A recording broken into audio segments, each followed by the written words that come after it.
Hi friends, welcome to Chelsea Reads, where we get to live vicariously through other people's drama. Today we're going to be exploring a very special story from TrueOffMyChest. I actually heard about this one originally from an r/ post. If you guys haven't seen his channel, he's fantastic. I listen to him every single day.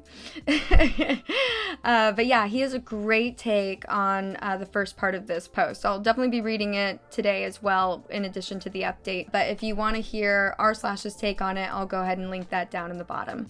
My 50 male, wife 48 female, abandoned me 2 months ago to go find herself. My wife Mary's family has a history of dementia, developing memory issues in their mid to late 50s. Her mom, grandmother, and several other relatives on her mom's side have developed dementia. Her mom lived with us for 4 years until earlier this year, her father is dead. Our kids are independent and out of the house. Oldest is in her last semester of college, and the younger enlisted. The last 4 years were tough on us. Our kids, daughter moved for college, but moved back for a bit during COVID, and our marriage. Living with someone with dementia is brutal. We had talked a lot the last year about taking the remaining college funds, our regular savings, sell or rent the house. We were ready to downsize anyway. Quit our jobs and travel for a year or until the money runs out. We just had to wait for her mom to move into a home. I understand her anxiety about developing dementia, and I was burned out. You live through COVID, working remote, a wife working remote, a college and high school student taking remote classes, and a mother-in-law with dementia, and see how you hold up. Space finally opened up, and we were able to move her mom into a care facility.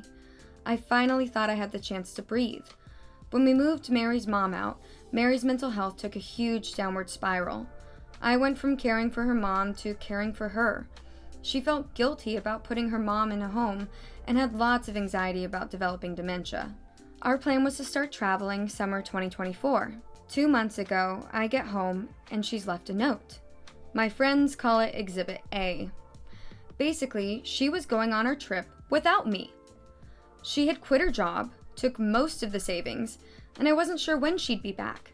Maybe a year, maybe sooner. She, quote, knew I'd understand. Her location is turned off, and my calls go directly to voicemail. I texted the kids a picture of the note. We have our own checking accounts for direct deposits of her paychecks, but we transfer most into a joint account to pay the household bills and savings. We both had access to the main savings account. We have joint credit cards we use for household expenses. The 2 cars and mortgage are joint. We both have our own small savings accounts, our own retirement accounts, equally funded, and our own credit cards for gifts and fun things. I closed all joint cards and accounts. I waited a month to see if she'd come back, hopefully before she spent her savings. After receiving only 1 text the first month, I went to a lawyer. She basically said there was very little to do right now, other than change the beneficiaries of my retirement accounts and life insurance. Yay! My wife gets nothing if I die alone while she's having our adventures. It was only a month and there was no way to serve her papers. My lawyer advised me to keep paying the mortgage and the cars. The cost of trying to get a judge to approve the sale of joint assets was more than making payments. I didn't want to ruin my credit by letting one of our cars get repossessed, but I can't sell it because she's on the title. I get random texts and she sporadically posts on Instagram. Of course, she has all the comments turned off. I want to block her so bad, but my lawyer advised me that it's better to maintain a communication channel that's not through our kids. Her last post was from Hawaii. She put in the comments how great a husband I was for letting her take this trip. I'm barely making it paying 2 cars, a mortgage, household bills, insurance, hoping there are no emergencies, because I have no savings, and she's enjoying our trip. F her. I'm so peeved at her. I helped her take care of her mom for 4 years, and her when she fell apart after her mom moved into a memory care home, and she returns the favor by abandoning me. I'll never get to take this trip, and I have to put off retirement. My only solace is the kids are peeved at her, but they'll probably forgive her eventually. Double F her. I'm no fool. She's hooking up with guys. She looks good. She'll have zero problem getting men. I texted her and asked if she was sleeping around. A week later, she responded that she wasn't. Sure, rolling eyes emoji. So I'm drinking alone on a Friday night, and she's somewhere. Probably on a beach, enjoying life. Triple F her. Edit, my lawyer has given me a bunch of advice and options. It was just way more than I could possibly include in this post. I could definitely push the issue harder, and I might need to at some point, but all that work is very expensive. Finding her, serving her, getting a judge to sign off, that's not cheap. I'm following up soon, and I plan on talking about the savings and finances. Until I paid all the bills and realized how little was left, it didn't hit me that I had to worry about money. And then OP posts an update a month later. An update from my original post. I'm feeling much more positive now that the financial situation has become a little more manageable. Basically, I'm running up debt that will get paid off when I sell the house. Even with the lawyer fees, I have 6 to 8 more months before I have to worry about money, assuming there are no emergencies. My friend's wife gave me some good advice. Don't go from being a hero to a villain in your kids' eyes. How I talk about and treat my wife will determine my future relationship with my kids. I don't give a damn about my wife, but I don't want to make her a sympathetic figure or drive them away from both of us. I followed up with the lawyer. Basically, she said we're going to have her, quote, pay back the savings she took through a reduction in her share of the assets. Any division of assets will include the savings she took. She'll also have to repay the money I spent maintaining the household while she was gone. There is plenty of equity in her share of the house and her retirement plans to cover that. She said that our finances are so intertwined after nearly 25 years of marriage, my wife is going to get some share of the assets. Best case is she agrees to the terms of the divorce and it's relatively cheap and quick. Otherwise, it gets complicated and expensive. She gave me a lot of options and how much I can expect to spend, so I decided to just mostly wait.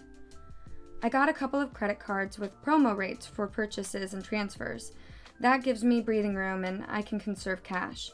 I'll just pay them off when I sell the house. Now that my financial situation is less stressful, I'm actually enjoying her being gone. I'm free to do whatever I want, whenever. I don't have to cook or clean or take care of anyone. The house is quiet for the first time I can remember. I loved my wife, but her mental health weighed down our marriage. On balance, it was worth it, until now. The first month or so, I expected her to be there whenever I'd get home. When someone was at the door or if I heard noises, I'd think it was her. I'd check doorbell cam obsessively. I'm not looking forward to her returning. It has to happen, but when she comes back, I'll have to deal with her, the divorce, getting the house ready to sell, dividing all of our stuff, finding a new place to live. I'm hoping she'll stay away until after New Year's, but my daughter said she thinks her mom will be home for Christmas, either to stay or visit. My lawyer will have papers ready to serve her. Hopefully she'll just agree to the terms and continue her travels. Alright, and then here is the newest update posted just a month ago. So 3 months after the original post. My wife texted me in the middle of December that she'd be home for Christmas. I told her that we, our daughter and I, would be at my brother's. She obviously wasn't welcome. I'd leave her car in the driveway and the fob in the backyard. She wasn't allowed in the house unless I was there. She didn't have keys to get in. She spent Christmas with her sister. When we got back, I met with her. I decided not to be overly confrontational because I didn't want to give her the satisfaction of thinking I cared enough to be mad. She was taken aback about how detached I was. I could tell it bothered her that I didn't show her much emotion, not even anger. I just wanted her to agree to a divorce. This is a summary of several different meetings, both with and without our daughter. She hasn't wanted to meet with her mom alone yet. I asked her why she left without telling anyone. She said she didn't want to wait a year. She didn't want anyone talking her out of it. She didn't want to work anymore. She wanted to leave before her mental health got worse. I'm sure it was mostly because she didn't want me to stop her from taking the money. She knew I would take care of everything with the kids and the house when she left. We had decided to go summer of 2024 for a few reasons. Packing everything and getting the house ready to sell was going to be a lot of work. We wanted to make sure our daughter graduated college, got a job, and was settled. We wanted to make sure we had money when we got back. We wouldn't have a house, cars, or jobs, so we needed money because it could take months to find work and a place to live. We didn't want to have any worries or deal with a mess back home. At some point in our planning, she began questioning, to herself, not me, if she ever wanted to go back to our old life. She didn't want to work full-time, or buy a house, or stay in one place after we got back. She wasn't sure what she wanted, but she didn't think she would figure it out talking to me. I told her that's the reason we were taking the trip, to figure those things out together, to see what we wanted for the next part of our life. I asked her why she didn't just get a divorce before she left. Then she wouldn't have to do this behind our backs, and she would have plenty of money without stealing our joint savings. She claims that she didn't want a divorce, that she wanted us to live whatever life she figured out. I told her that's not how marriages work, one person deciding for the other. In talking/texting our daughter, her family, my texts and voicemails, she realized I might not forgive her. She was right about that. So she might have to, quote, visualize a future without me. This is where I'd hoped she'd say some stupid S, like she was going to squander all of her money living in a van and make travel vlogs, or she met some guy that she needed to wire money to so they could open an ice cream shop in Alaska. Instead, she wants to be a digital nomad, working part-time, fully remote, and living in new places. She tried to convince me to go with her, but I'll never be able to trust her. Plus, I don't love her anymore. Traveling like that for a few years doesn't sound bad, but she doesn't have a job or any work lined up. She's not in her 20s, and that way of living will get old quick. No close friends, no family. I want her to make it work so she won't be here trying to get back in our lives. 1. How are the kids doing? Our son wouldn't have seen us the entire time she was gone anyway. He only responds to her with very short texts. He told me she wanted to see him, but he said he was too busy and wouldn't be able to get away. He lives in the barracks, so it's an easy excuse to avoid her. My daughter stopped talking/texting her. She's pretty upset. Her worry turned to anger when she realized her mom wasn't having a mental breakdown, but was just being selfish. If her mom was sticking around, they could probably work through it eventually. I just care that my daughter is happy, so whatever she decides, I'll support. 2. Did she spend all the money? About half. I think she realized she needed to figure it out before she completely ran out of money. 3. Did she sleep with anyone? I didn't ask because I didn't care. Asking would imply I wanted her back, or it would matter. Even though I didn't ask, she claims she didn't. Not sure if she's lying or not. She might just be saying that because she doesn't want the kids to have another reason to be mad at her. 4. Does she feel bad for what she put us through? She claims she does, and she wishes she had handled it differently. She said getting away and figuring herself out was best for her. I told her she was just being selfish. When she first left, we were worried something would happen to her, and we would never see her again. She's always been self-centered. I told her she's taking the easy route and letting everyone else handle the difficult parts. If she gets sick, kids will take care of her. Goes broke, live with the family. Abandon everyone, they'll forgive her. She thinks her siblings and our children will let her live with them like we let her mom live with us. I'm sure when she, quote, visualizes her future, she sees our kids there. They might not be, and definitely not in the same way they were before. Despite how it might sound, I'm actually really happy with how it all turned out. Our divorce is far from final, but we've agreed on the big things. We'll sell the house, how to split the retirement and profit from the house, how to pay back the money she took and what I spent maintaining the household. I got most of what I wanted from the settlement, and she'll soon be, mostly, out of my life. I won't have to pay alimony, and because she's choosing to make significantly less money than she was, I won't be forced to support her. That would have been a kick to the teeth. She isn't my responsibility anymore, and I won't have to care for her if she does get sick or goes broke. I figured I'd start dating again. I didn't realize a 50-year-old man with children out of the house, a good job, and in decent shape would be a catch. I'm not fighting women off with a stick, but I've had a lot more interest than I expected. it's been kind of nice meeting new women. I've worked out the numbers, and I'll be doing pretty well after everything is settled, and I only have to support myself. Not where I wanted to be. 50, getting divorced, and using Reddit as free therapy sessions. But I'm happier now than I've been in a while. I'm even planning a little vacation of my own. P.S. Thank you to everyone that has responded and reached out. It means a lot. Oh, goodness. OP. That is... Oh, that whole post, like you said, is kind of like a kick in the teeth.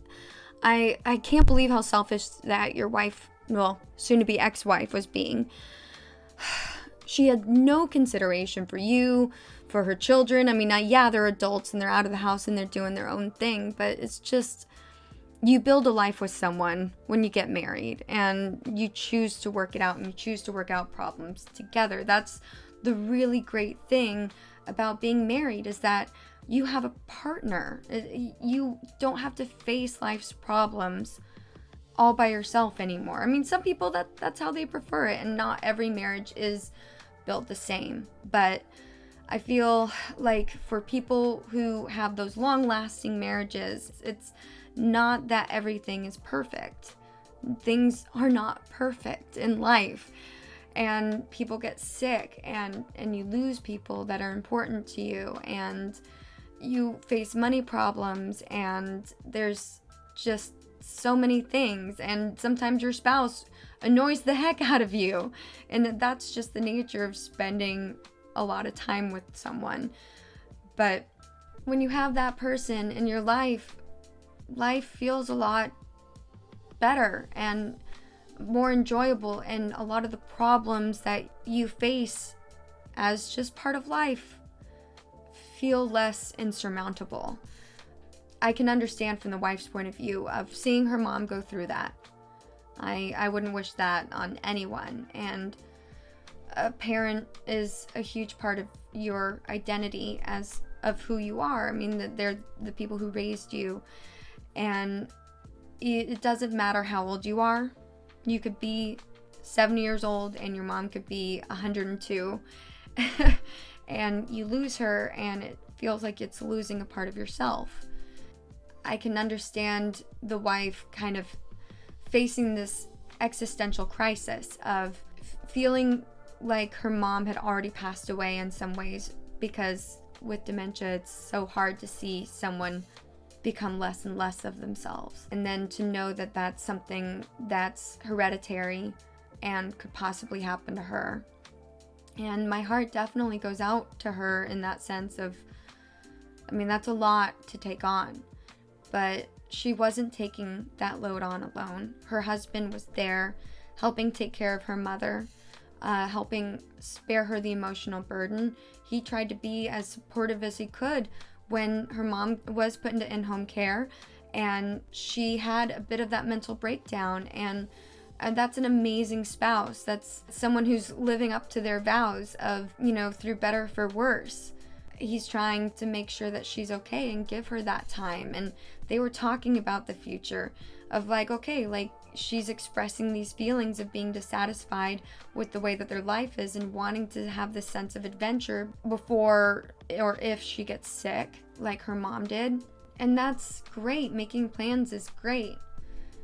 And the thing is, though, is that if she was feeling like she needed some self-reflection for herself, that time away all by herself to refigure out who she is, then she should have just communicated it to her husband. It's just like, I need to take a hiatus from life.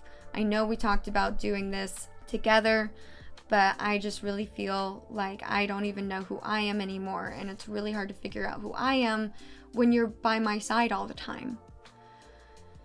And that's a hard thing to say to someone, and that's a hard thing to hear. But I think that would have been just so much kinder and more open and fair to her husband, to herself, to her children, to say that out loud and ask for that time. Be safe, check in, protect yourself, but do it in a smart way. Do it so that way you have a home to come back to. It's such horrible selfishness to think that she could do all this to everyone who loves her and put them through this worry and think that she'll just be welcomed back with open arms. People have their breaking points. And for OP, he reached his. I'm really proud of him for how he asserted himself. He went through the proper channels to explore his options and make sure that he was going to come out of it okay. He wasn't vindictive to her. He was still fair to her with the divorce. And that's really magnanimous. And for a lot of people, it's a lot more grace than they would be willing to give her in that situation.